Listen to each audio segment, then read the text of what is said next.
let's just go ahead and get started. I will go ahead and introduce our amazing guests. We had so much fun chatting beforehand. Lots of great stuff for this conversation. I think I want to have some good fun with this.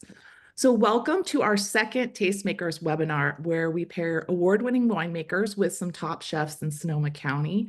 I'm Heather Irwin. I'm the dining editor for the Press Democrat and Sonoma Magazine, and I'm so glad all of you were able to join us. Today, we're going to be talking with Erica Stancliff, whose surprising win for her Deodora Estate Vineyards Riesling at the North Coast Wine Challenge made history. Just so exciting. Welcome, Erica, and I can't wait to hear more about that. Also today is Krisztian Karkus of Tisza Bistro in Healdsburg, whose schnitzels are legendary. And I can attest his warm apple strudel is truly one of my favorite things. And it's really evil that we're doing this during lunch, Krisztian. I am so hungry already. Welcome, Krisztian. And I think you guys are going to be a perfect pairing today. So I'm going to dive right in. Let's start with you, Erica. I am sure people are interested to know a lot more about you. You wear so many hats and do so many different things. And I know you have a family history in winemaking, and that I think you impressed a local famous winemaker at age 10. So tell me a little bit more about how you got into wine. Yeah, so as a child, my parents were home winemakers. I'm born and raised Sonoma County from Forestville, right next to the Russian River. And my parents had a little home winemaking kind of cooperative with some friends in the neighborhood, as well as some friends from Hewlett Packard, where they both worked. And my mom, when she was raising myself and my brother, was really amazing at putting on events, did a lot of fundraising for Memorial Hospital and the Pace Ball. And so a friend introduced her to Paul Hobbs in the late 90s, and Paul had just purchased his estate in Sebastopol. So when he found out my mom was a home winemaker, she turned into free labor in the vineyard and the winery to help Paul with everything else on top of the events and the marketing and hospitality. So as a child, I kind of realized that wine was more than what my parents did on the weekends in their yard with their friends, and that there was a lot more to it. And Paul helped shape my path to go to school, get my degree in winemaking, and travel the world doing that.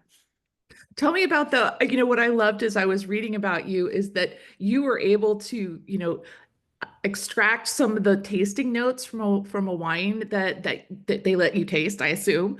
And that really impressed him. Like, what do you remember that? Oh, yes, very vividly. I will never be allowed to forget the story, let alone actually forget the story. Of course, it's a very proud moment for my parents and my mother especially. My mother's an amazing cook, being first generation American from Italian immigrants. Like, she is amazing in the kitchen. And she had just made this like blackberry blueberry cobbler. We have blackberry bushes that line the bottom of my parents' property.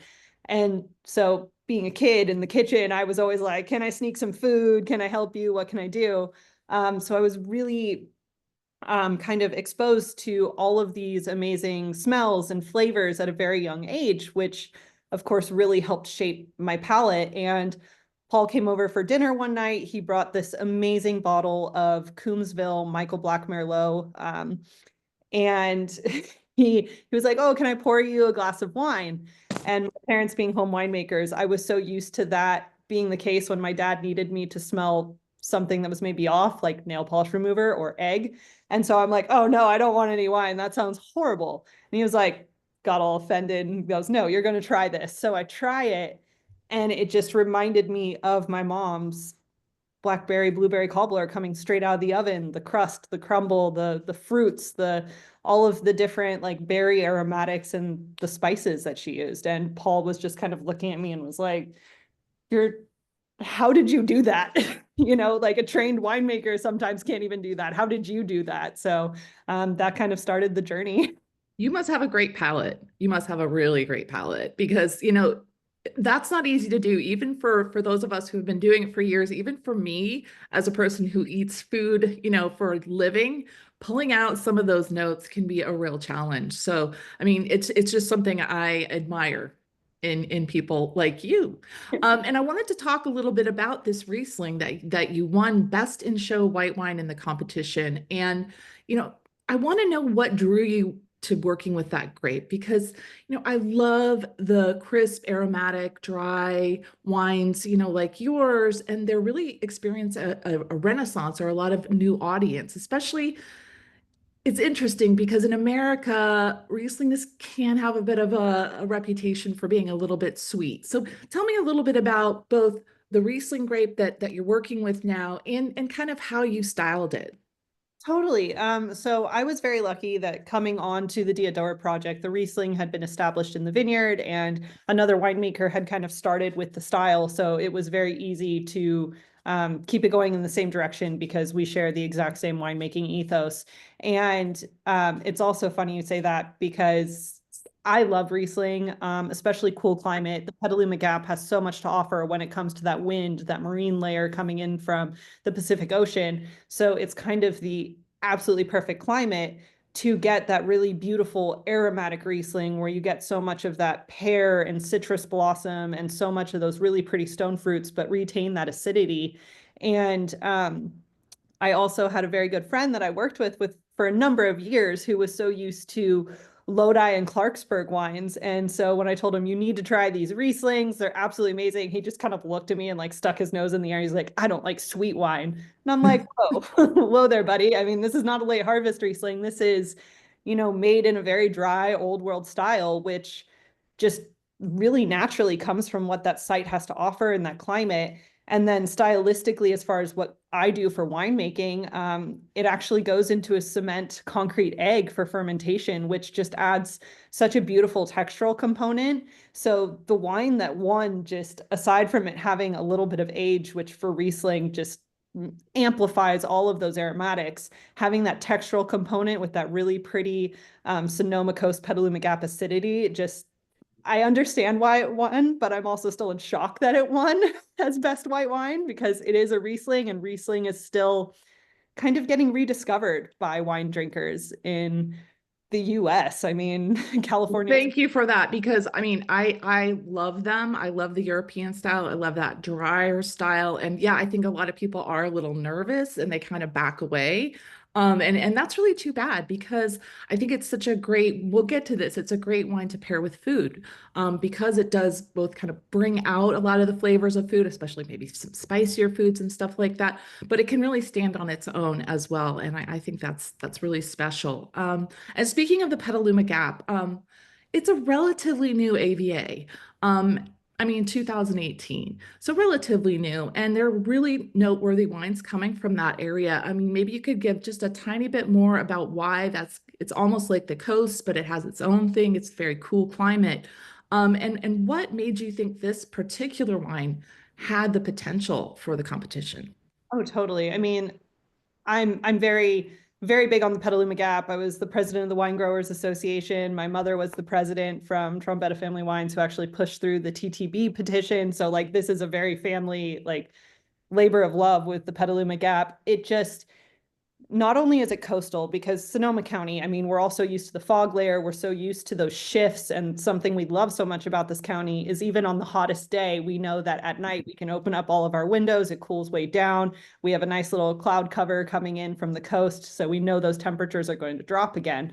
But in Petaluma, what makes it so special is that the way the hills are running, they're going east to west as opposed to north to south, and they're creating a tunnel from the Pacific Ocean out to the San Pablo Bay. So we have a wind tunnel, basically. And a lot of our AVAs in this area are driven very much by soil types, different temperature, and ours in the Petaluma Gap is completely driven by that wind and Pacific Ocean influence. So with that wind just comes not only like the influence that cools it down at night, which is great for growing grapes, especially lighter varietals such as Riesling, Chardonnay, and Pinot, which of course the Gap is known for Pinot Noirs and Chardonnays, but for the Riesling to be able to have an ode to that colder climate, since Riesling is so prominent in Germany and Austria, and also of course in like northern and different regions of France where it is so much colder. That grapevine just really thrives out there. That wind, that cold climate, it just helps it not only develop the phenolic ripeness, so the actual flavors and the aromatics that you want in your finished wine are in the grapes during harvest, but it helps us harvest it a little bit earlier and retain that acidity so that we can make a dry, lower alcohol, it's only 12% alcohol, white wine that is super refreshing, beautiful to drink, and pairs really well with food and also has ageability, which, I mean, that's every winemaker's dream, right? You get to Right, check off especially all for those a white. boxes. Yeah. Exactly. And I think that that's what I really love is, the Gap is really well known for Pinots, and you're known for making Pinots. But Pinot can be a very difficult grape. It's notoriously difficult to grow. I don't really know about Riesling. Is that a difficult grape to grow, or is it a little bit easier, a little bit more friendly? You know, a lot of white wines are very easy to grow. Those vines don't really, I mean, we have our struggles, but when you compare anything to Pinot, almost everything is easy. Like I would, if I had to look at something like Riesling, I would call it a pretty reliable vine. Being in that cooler area with that wind flow, we're not worrying about any disease or any mildew or botrytis or bacterial damage from there just because the wind keeps it nice and cool. We get the sun during the day. So it's pretty like I don't want to make the analogy because I'm sure there's a much better one, but it's almost like your Toyota, Camry. It's like that thing could drive through a wall and it is going to be fine and it's an amazing, just that vine works so well. That's so great to hear because I mean I'm sure it's a bit of a relief after dealing with the Pinot. I'd be really curious because you mentioned Germany and of course we have Krisztian here who is amazing for his German style food. But what are some other things that you like to pair that wine with? I mean, we've talked a lot about spicy foods are always good with a wine like this, but do you have any specific favorites? So I actually just recently paired it with kind of like a goat cheese, fresh fruit kind of spring salad. So something that had a little bit of texture, was a little lighter and creamier from the goat cheese. I especially love doing it with like the orange honey blossom goat cheese. That sounds so Yeah, good. I, Oliver's cheese counter sees me coming and they're like, Oh, hey. do not get me started. Do not get me started, right? But, just like really fresh salads and greens, it works extremely well with. Of course, you could name any German or Austrian food and it's going to go beautifully with that. I've had it with ceviche is another really fun one. And then, you can have it with pretty much any staple protein you want to think about, especially chicken, fish, pork. Like it's very versatile and it really can pair with so much. But the salad is a recent one that was kind of a I favorite. I love that. That's such a great thing because yeah, I don't think people always talk about salads and some of these summer dishes that we're going to be having soon. But I always like to tell people to don't stress about pairing. There are some things that pair beautifully with certain kinds of food, but always go with what you like. Go with what tastes good to you, and you're going to have a perfect pairing every time. Exactly. Um, but you were talking to me a funny thing about the winery that you're working at, and unfortunately, it's not open to the public. But one, tell me about the goat farm, and two, where we can find this wine.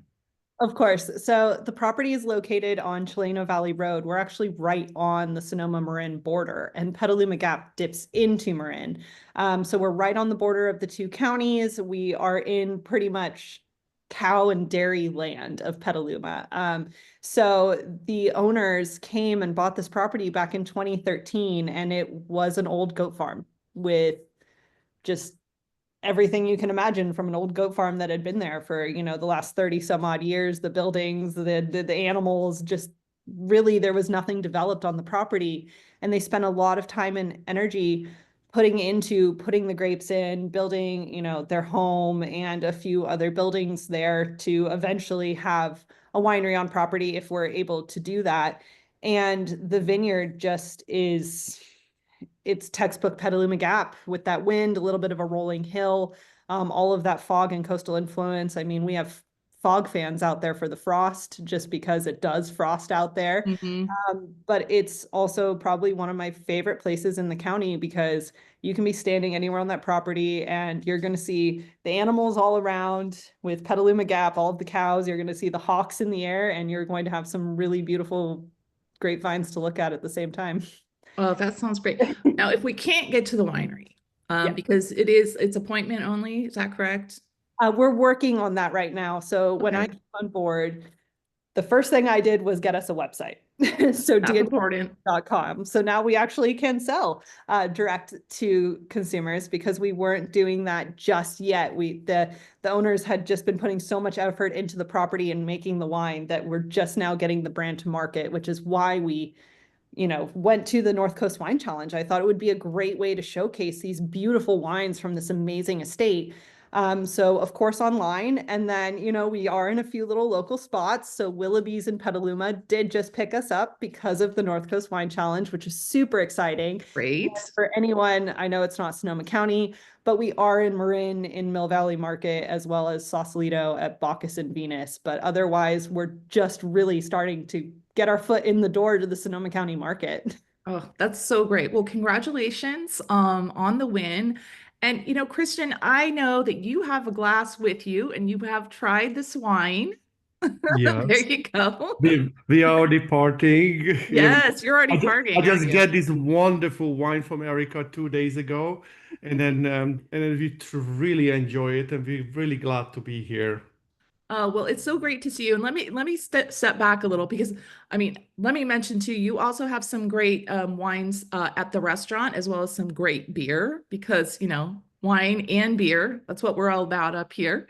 But let me step back a little bit, Krisztian. We have known each other since the 2017 fires, and that's just about the time that you opened your restaurant in Windsor. And I think if I remember right, you were making food for people you weren't quite open yet with a waffle iron and like Yeah. whatever you had. Is that correct? Yes, we were the only place open because PG&E. So the old restaurant was at the bottom of an infamous Holiday Inn in Windsor, and then and all the PG&E and firefighters are staying, and then refugees staying at the hotel, but everything else was closed. So we happened to have an enormous amount of roll in the freezer. I don't know why. And then so we ended up feeding everybody every night with a Walmart brat waffle iron turned into panini machine, feeding 200 people per night. And then that was really amazing because some people lost their house during the fire and they ordered a wonderful bottle of wine, and they said this is the only thing they can do to enjoy themselves, and they thanked us to get away from that for a moment of being with a glass of wine and a panini. Absolutely. And I also remember I also remember that I had started a nonprofit during the fire, so I was very busy with that, but I also was doing my full-time job as a dining writer. And I think if I remember right, I came into your restaurant and I had like an hour to taste your food and to get to know you. And what was it I said to you? No, you called me. As you told me I'm Oh. gonna be there in 45 minutes, and you have 1 hour to impress me. So we were not pressured, and we were not didn't get nervous or I'm sorry. I apologize for that. But I was impressed and I really enjoyed it. And then you ended up closing that restaurant during the pandemic, am I right? Around that Yeah, time. yes, And 2020. yes, and then you went on to make your incredible schnitzel at some of the farmers market, and you kept your fans happy with that. And then Yeah. about a year and a half ago, you opened your restaurant up in Windsor. Tell me a little bit about that. Yeah, it's we call them Tisza 2.0, and then it's a rebirth of the restaurant, and we have a beautiful location, an old 40 years old, 50 years old restaurant in Healdsburg, and then we renovated that, so we try to make it a little Was the bit. old Sunnyside Cafe, right? Yeah, Single Or Tree Cafe, I think. Single tree, right? And then I think it was Lanny's patio for about 30 years. So there is a lot of skeletons on that walls, and it took a lot of Not sage. literally. We have to burn sage for a couple days inside to get all the spirits out of there. And then, we really love it. It's bathed with sunlight, very homey. Try to recreate a little bit of the European uh, um, homey. I like homey word, homey restaurant feel where you feel comfortable. The food is brings comfort and joy. It's definitely, I mean, your food is definitely comforting. And I know that you've switched a little bit. When you first opened, you were doing some Hungarian food, some more Austrian food, which I love. That's my heritage. You've moved more to German, almost completely German menu with, you've got your homemade sausages, your bratwurst, you've got tell us a little bit about some of the things that are on the menu now. Well, I mean, you said you we kind of dwell into the Schnitzel business. It is really some they simplify this idea, but actually it's very like everything is in the detail. The perfection is in the detail. So we really work on the Schnitzel for about 2016, and we're still discovering new ideas and new possibilities with it. The Schnitzels, the bratwurst. Actually, let me back up. Why don't you explain schnitzel really quick in case people don't know what that is? Well, if I just get a word, a Wiener Schnitzel, so Vienna, Wien, it's the capital of Austria. A Schnitzel means cutlet, so it's the cutlet of Vienna. It's very simply said. It's a very thinly pounded veal. So when you call it Wiener Schnitzel, it has to be veal. Very thinly pounded, breaded, and we actually pan fry it and finish it in butter. And so it's like a little crispy, semi-crispy, super tender veal cutlet. Oh, so good. It's And so then good. And you're doing your own sausages and you're doing kind of some fun October festy kind of things for lunch. yes, we do. We have uh, uh, all the sausages handmade. We using local pork, and we all hand selecting all our meats, and so it's really a journey into the past and the future. We love to uh, look into old textbooks about making sausages and what is this originally, how it's made, and what is the certain historical significance of these Mhm. dishes. So we Mhm. kind of like try to model we like old school in the past, and then we kind of, and also we're mixing things with local Sonoma County farm food and farm vegetables and dairy. We kind of blend, everything's blends into these Germanic ideas, but also with some of our dishes using molecular gastronomy. So it's a little bit everywhere, but the main focus is the German dishes, German, Austrian, Europeans, Hungarian. I would call Central European and Austro-Hungarian Empire somewhere there. This we try to locate ourselves, You're but speaking my language. You are speaking my language with this food. It's so great. I have a question for you before we get to some of the pairings. When's is your beer garden opening? well, beer garden is already opened. Oh, hooray. Yeah. That's a So lot of fun. it is. We have a we didn't know that actually there was a tree in the back, and then yeah, every beer garden has a chestnut tree traditionally. So when you leave the with your beer, you put a coaster on top of your mug, so the chestnut doesn't fall into your beer. So that's a tradition. When you go to the restroom or somewhere, you put a little coaster on top of that. So we don't have a chestnut tree. We have a white mulberry tree. We find out with somebody who really knows trees. So it's a beautiful white mulberry tree. Even the hottest day of summer is beautiful, shady, perfect temperatures outside for a German beer. Almost all our beer are German. They hand selected one of the oldest breweries in the world. Is imported from Munich. These beers, so we're really proud of them. Yeah, and I don't even like beer, and you definitely got me to drink some beer, and I actually loved it. I think it was a Pilsner, maybe. Yes. Oh, it was great. It was so great. Now, let's talk a little bit about, your idea of pairing some of your food with this wine, which was, I think it would go perfectly with a lot of your dishes. Why don't you talk to me a little bit about that? Yeah, we were super happy to have Erica's Riesling pair with us because it's really right down on the alley what we do, and then and we were just super excited. I personally like to pair against a wine, meaning like I don't try to harmonize with it. I try to conflict with it a little bit. The, conflicting meaning like for like this wonderful Riesling has a lot of high acidity, so I would like to cut a fat with it. So something a fatty dish, or something crunchy that there's besides just flavor, there's textures, there's temperatures.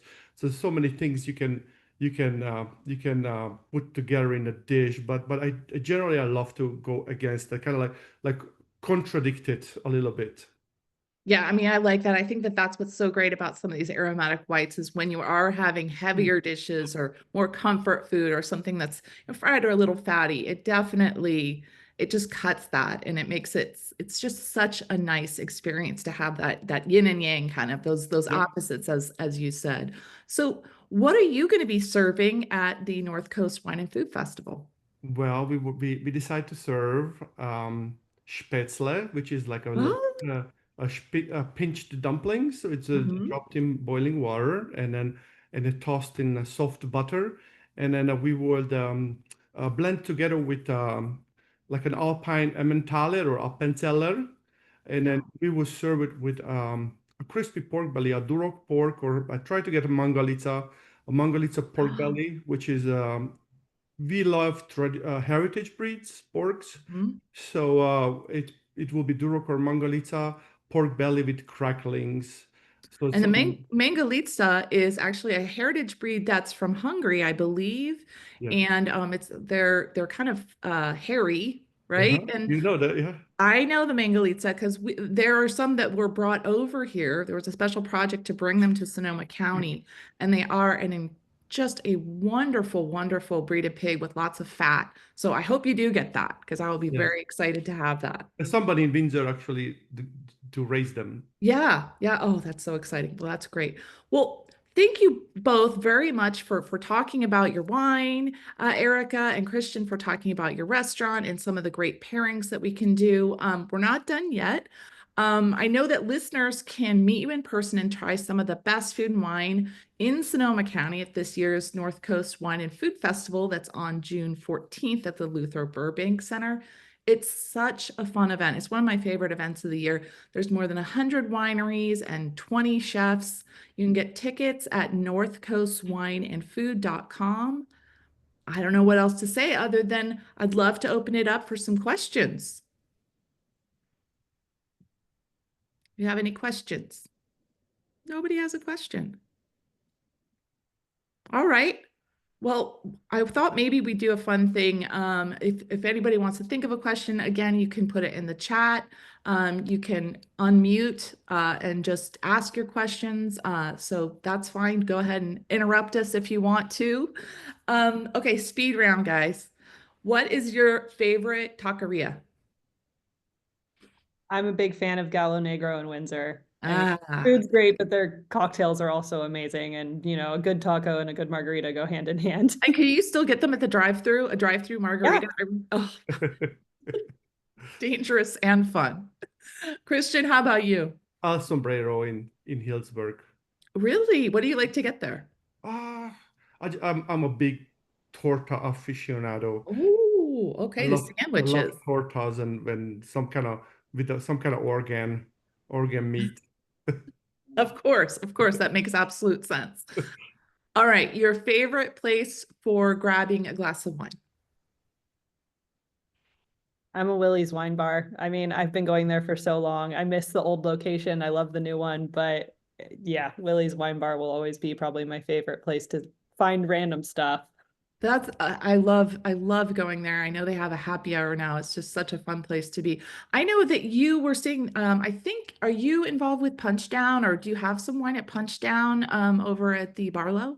Oh no, so Punch Down Cellars is also the name of the custom crush facility where I make Deodora Oh, and Trombetta and all of oh, the other okay. clients. I know it's the when It's they very opened Punch confusing. Sorry Down about Bar that. in Yeah. the Barlow, it was like, wait a minute here. I know because you said you can get it, you can get my wine at Punch Down, and I thought, oh, that's interesting. They're mostly natural wines. Interesting. But no, that's the custom crush facility. Okay.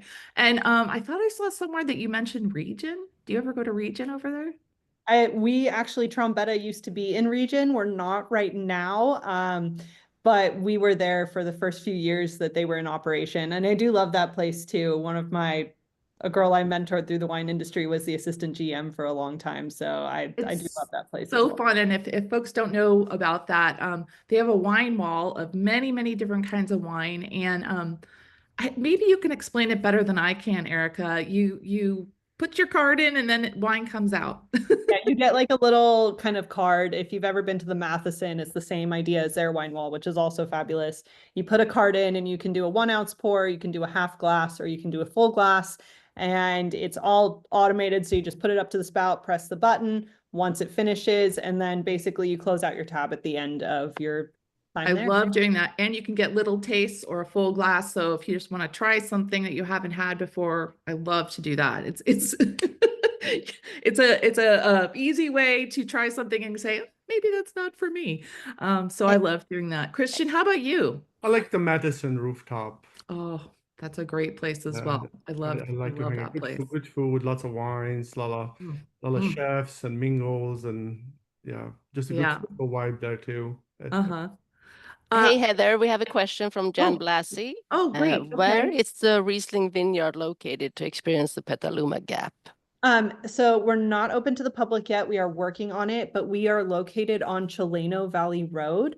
So about 10 minutes, kind of pretty much almost directly west of Helen Putnam Park.